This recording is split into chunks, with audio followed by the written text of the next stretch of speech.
ગૃહમંત્રી અમિતભાઈ શાહની ઉપસ્થિતિમાં સાણંદ ખાતે ભવ્ય તિરંગા યાત્રા યોજાઈ।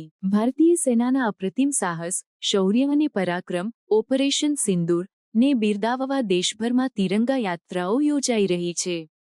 કેન્દ્રીય ગૃહ અને સહકાર મંત્રી અમિતભાઈ શાહની ઉપસ્થિતિમાં અમદાવાદના સાણંદ ખાતે ભવ્ય તિરંગા યાત્રા યોજાઈ હતી। ગૃહ રાજ્યમંત્રી હર્ષ સંઘવી પણ આ તિરંગા યાત્રામાં જોડાયા હતા। તિરંગા યાત્રાનો પ્રારંભ કરાવતા કેન્દ્રીય ગૃહમંત્રી અમિતભાઈ શાહે નળ સરોવર ચોકડીથી એકલિંગજી રોડ પર આવેલા મહારાણા પ્રતાપ સ્ટેચ્યુ સુધી પદયાત્રા કરી હતી। કેન્દ્રીય ગૃહમંત્રીએ યુવાનો અને ગ્રામજનોના ઉત્સાહને આવકાર્યો હતો।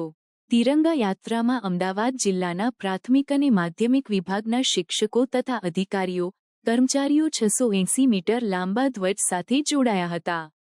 આ ઉપરાંત મોટી સંખ્યામાં સાણંદ અને આસપાસના વિસ્તારોના પ્રજાજનો, સામાજિક અને રાજકીય અગ્રણીઓએ તિરંગા યાત્રામાં ઉત્સાહભેર સહભાગી થઈને ભારત માતાના જયઘોષથી વાતાવરણને જીવંત બનાવ્યું હતું તથા ભારતીય સેનાના સાહસ અને શૌર્યને વધાવ્યું હતું।